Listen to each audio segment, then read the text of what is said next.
Welcome to Unleash the Awesome with Dave Gambrill.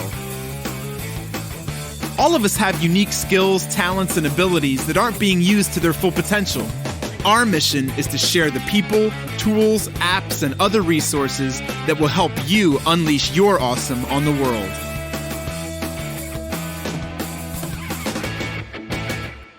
Yo, what's up? It's Dave. Welcome to another episode of Unleash the Awesome. Today, let's talk about death and rebirth. Yeah, death and rebirth. A little hyperbole for you on today's episode. But what made me think about this, if you listen to my last episode, I just got back from Funnel Hacking Live 2022 in Orlando, Florida. Russell Brunson and all the team there put on an amazing conference.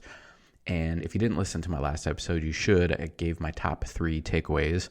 But I'm going to continue over the next weeks and months to share some of my big ahas. And one of the ones that jumped out at me through all of the presentations that I saw, and I kind of started piecing this together also based on some things that I know and I'm certified to teach and I have taught in a corporate training setting for years, this idea of we need to have a death of our current identity in order to move on to the next level. Right? Because we make a lot of decisions based on our current identity of who we think we are, who we've been programmed to think we are based on our upbringing and our schooling and things like that. And so a lot of times we will make decisions that will hold us back because we make them based on our current identity and our current reality. Even when you think about SMART goals, right? People teach how to set SMART goals, specific, measurable, blah, blah, blah.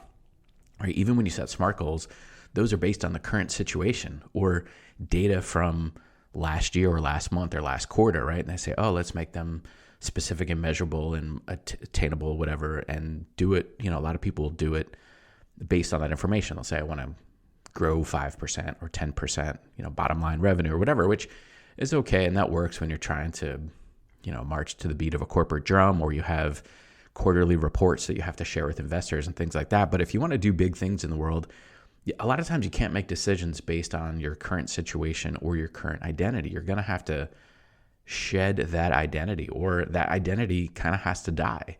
So if you are currently somebody who is not good with public speaking, or you're not good with getting on camera, or you're not good with doing any of those things, and you know that in order to get your message out to the world, you need to do a podcast, or you need to write a book, or you need to do more social media where you're in front of the camera, and you're making decisions right now based on, I'm not good on camera, I'm not good in front of a microphone, I can't do these things, right? So that is your current identity. That's what you're holding on to. And so then when you hear people like me tell me, you got to create some kind of consistent content somewhere, right? I'm not recommending that you be everywhere all the time. Just pick a platform that you're comfortable with, where some of your prospects and your potential customers are, and show up there consistently, right? So a lot of you say, yeah, okay, I'm going to do that.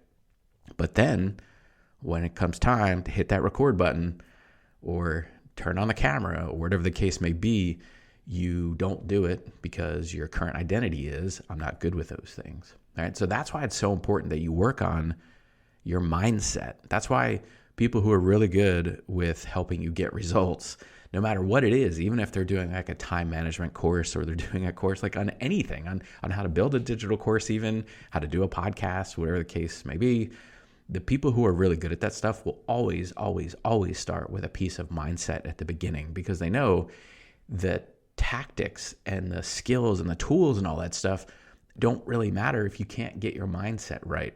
And so in some way, shape, or form, you have to give up on that old identity. It has to die. You can't keep telling yourself, I'm not good at these things, and then show up consistently on a podcast or social media or your blogs or whatever it is, right? So at some point you have to step into a new identity. All right. And one of the ways you could do that is just simply say it, right? I'm getting better at being in front of the camera. I'm working on being in front of the camera. I'm good in front of the camera. I'm confident in front of the camera. The camera loves me, whatever it looks like for you, right? That's old Saturday Night Live skit about Stuart Smalley, right?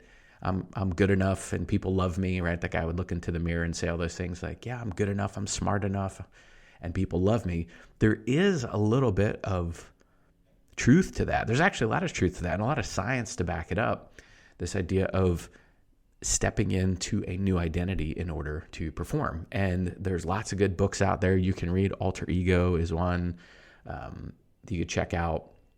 If you talk to some people who are really successful in sports, you'll hear them sometimes say, like, when I step onto the field or when I cross the line or whatever, I turn into another person, right? So maybe they're a loving, caring person in most of their life, but as soon as they cross the line to step onto the field or the court or whatever, they turn into a beast. They turn into an animal. They have some way to trigger that birth of that alter ego, of that new existence, whatever the case may be. So the first piece of this is you got to figure out what those things are that are limiting you and then go work on them. So if public speaking is one of your problems, go join a Toastmasters club and start working on it. It doesn't cost a lot of money.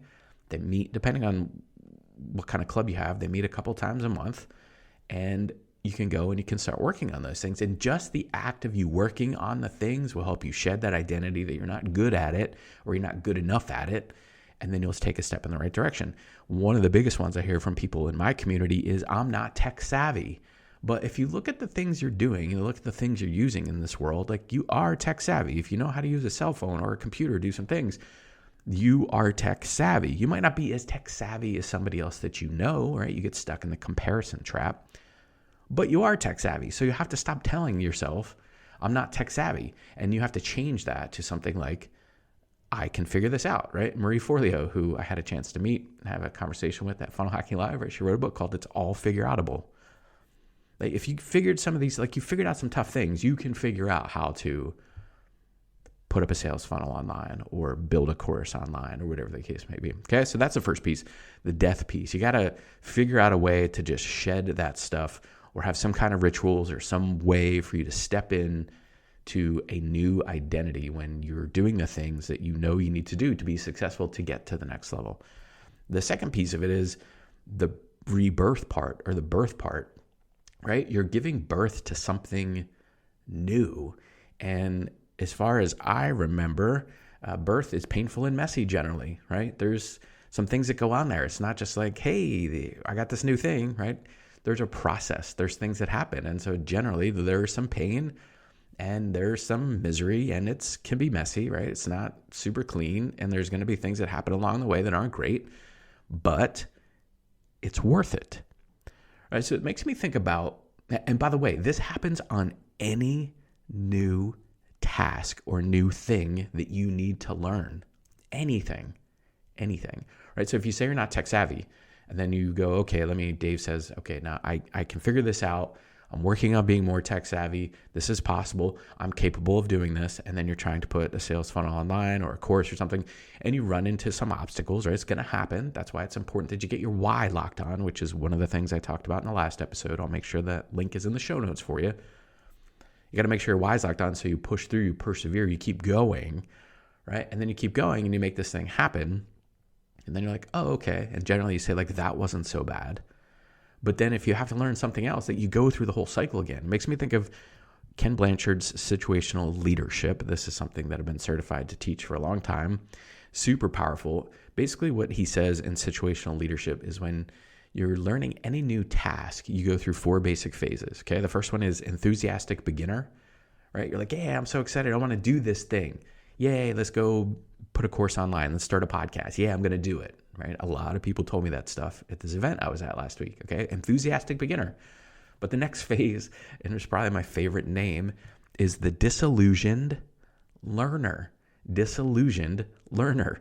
You know you're going to have to learn something. You know you're going to have to acquire some new skills. You know, as I've said, you're going to have to that old identity is going to have to die, and you're giving birth to something new, and it's going to be painful and messy. Like, you kind of know that. But when you're all enthusiastic about it, you don't really think about it. And then you step into it and you're like, oh crap, I have to learn something new. And so the disillusioned learner phase is where most people will quit, right? It's the New Year's resolution people who quit 1 week in.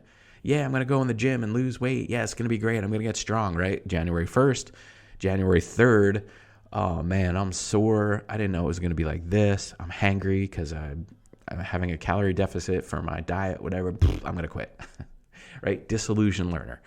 Third phase is capable but cautious, meaning you could do it, but you might check in periodically and you're not super comfortable doing it. You're not in the zone. And then the last phase is Self-Reliant Achiever, meaning essentially you don't have to think about it, okay? But remember, this is not person-specific, this is task-specific. And so you'll go through this cycle on just about everything. So even with me doing a podcast, I knew that I could do a podcast. I knew I was capable of doing it. It was never a priority. And then all of a sudden I made it a priority and I hit record. And on the first go around, I probably hit record and stop, record and stop, record and stop, I don't know, 15 times. Just even saying my name, I was like, oh, wait, that doesn't sound right. Oh, okay, that doesn't sound right.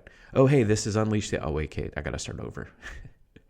Disillusioned Learner, right? And then I got to the capable but cautious of like, okay, you know what? That's good enough. I'm going to put it out there. And I put my first episode out there. And I kind of went through that, right? You'll revert. Once you have the skills to do it, you won't ever really go back to Disillusioned Learner because you'll be like, oh, okay, I know that I have to learn some things. So you kind of hang around capable but cautious, the third step. And then you get it better and you get better and you practice and you get some repetitions. And eventually, like today, when I'm doing this episode for you, I've been thinking about doing this episode for a couple days, and I literally came in my office, closed the door, made sure it was generally quiet and would be quiet around me for the next 15, 20 minutes or so I could do this. And I opened up Audacity on my computer and I hit record and I started talking.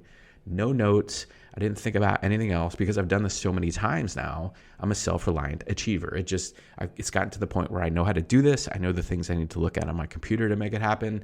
I know the things I need to double check to make sure it's recording and the microphone is picking up well and all of those things. And I just went. Okay. But if I want to do something new to my podcast, or I want to do a video podcast, or I want to host it on a different platform or something, I would go back through that phase. Right. So and for any new task, Ken Blanchard suggests that you have to go through all of these phases. Now, if you have some information or some training that you can bring to it, right? A transfer of skills that you can bring to it, you'll probably go through it faster. So you won't be as enthusiastic as a beginner because you'll be like, okay, there's stuff I need to learn here. So you're like, yeah, I want to do this new thing. And you move right through that. You get right to Disillusioned Learner and you're like, okay, what do I need to know here? And you figure it out a little faster. And then you get to capable, cautious. Then you hang there for a while still because you got to get some repetitions. And then you move on to self-reliant achiever. But it happens with anything. And I was reminded of this whole death and rebirth with a project I'm working on now, and this whole situational leadership with a project I'm working on right now, because I'm doing something that I've never done before. And I was all excited about doing it. And then I got into it and I'm like, well, man, this sucks because I've not done this before. And what are the steps I need to take? And so I relied on some people that have done it before, which is a hint for you. Find people that have done what you want to do and get around them, listen to their podcasts, take their courses, go through their coaching programs, whatever. So I'm in the process of doing that, but still, because I don't know what I don't know, I'm still learning and I'm trying it and it's not working out the way I want, right? So I'm going between this disillusioned learner and capable but cautious phase because I'm getting some of it going, but then I get going and I get stuck and I'm like, bah, and I get frustrated, right? And I still haven't really reached a self-reliant achiever on this thing yet because I don't have enough repetitions of it, right? But I know I had to keep going back and doing it. So I have to remind myself, I had to kill my own identity of like, I don't do this stuff and I'm not good at this stuff and I can't do this stuff with like, okay, look, I'm a smart dude. I can figure this out. And I got in that phase. And then when I started doing it, even within each little step of doing this project I'm working on, I'm going through this cycle, this situational leadership cycle that Blanchard teaches of each thing. So yeah, I get going on some of it and I'm like, oh, okay, here we go. This is great. And then I get stuck again. And I kind of go back to enthusiastic beginner and then disillusioned learner and then self-reliant and then capable cautious, then self-reliant achiever and over and over and over again. So if you find yourself in a situation where you want to make a big change, you want to do something really big, you're excited about it, just know, I'm here to tell you that it's not all rainbows and roses and unicorns. It's not just like, yeah, it's going to be the greatest thing ever. Yay, I'm going to go from not having all this stuff that I want to having this stuff I want just by pressing a button, right? There's no easy button. You got to go through the steps. You got to go through the process. Even when you think about weightlifting and putting on muscle, right? That is a process literally of tearing down and breaking and challenging your muscle fibers and your muscle strands on a biological and chemical level. You're basically tearing it down so it can build itself up stronger, right? That's the process it's going through when you're building muscle. And expands by demand. You have to put You have to lift more weight, heavier weight with more repetitions over time. It tears down the muscle so it can build up. So the same thing is happening with whatever it is you're trying to do. So if you are feeling frustrated, if you're feeling like this is not possible for you, right? I did this episode today for you because it is possible. Like if you've had the idea and you've thought about it for any period of time, you have the resources available to you to make it happen. And maybe you don't know exactly how right now, but if you focus on who might be able to help you, resources that might be able to help you, books that might be able to help you, courses, podcasts, whatever, coaching programs, any of those things, you can find the way through if your why or your purpose is big enough. That's why it's so critical you figure that out. And so today I want to come on and have this little conversation with you. So if you're going through this, you can go, aha, yeah, right. Okay. Dave's onto something. Yes. I keep going through this death and I never really get through the rebirth phase, right? Because I go back and forth because I get frustrated because I got that situational leadership piece kind of in the middle and I get to the disillusioned learner phase and I quit. And then I go back to the enthusiastic beginner, right? How many times have you restarted something because you quit? Hey, I want to do this thing. And then you get going, you're like, oh, this is frustrating. I don't want to do it. And then a few weeks or months later, I'm going to do it again. But I'm really going to do it this time. And then you get frustrated again. All right. If you find yourself in that situation on anything, come back to this episode and listen to it again and listen to it again. Listen, I have taught this situational leadership thing to literally thousands of people, probably 100 times, like 100 different sessions plus. And even though I know it to every fiber of my being, I know it and I teach it and I can teach it in my sleep. I still have to remind myself when I go through this that, okay, wait, here you are. You're stuck in this process. Let's figure out where you are, what's going on, what is the current identity, right? Which is kind of the piece that I added. What is the current identity that you're making your decisions and taking actions from? Let's revisit those and see if we can overcome them and challenge them and have a new identity, create a new identity for yourself, right? That's why one of my mentors used to say, hold your image. This idea of like you have this image of something you want to do and this image of the person you're becoming, right? And if you hold on to that, that'll be enough to kind of push you through all of this birthing process, right? And, if your intention is to do something new, if your intention is to make something better or bigger or cooler or whatever, but if your intention is to change, then just remember that you're going to be in tension, all right? You're going to be in tension between where you currently are and who you currently are and where you're trying to go and who you're trying to become, right? There will be tension there. You will be in tension. So if your intention is to change, then you will be in tension. And so when that happens, you got to do a quick pattern interrupt for yourself and go, whoa, let me go back and listen to what Dave was talking about on that episode, Death and Rebirth on Unleash the Awesome. Let me listen to it. Let me go through it, right? Listen to it. Okay, situational leadership. Like, where am I in this little cycle? Okay, right. I'm disillusioned learner right now. I know I can do this thing. I know I can move on to the next step because I know, friends, when you do this, when you go back and revisit this, when you understand this and apply it to your unique situation, it definitely will help you unleash your awesome on the world. See ya. Thanks for listening to Unleash the Awesome. Please be sure to subscribe, rate, and review wherever you listen to your podcasts. And please share us on your favorite social media platforms using #UnleashAwesome.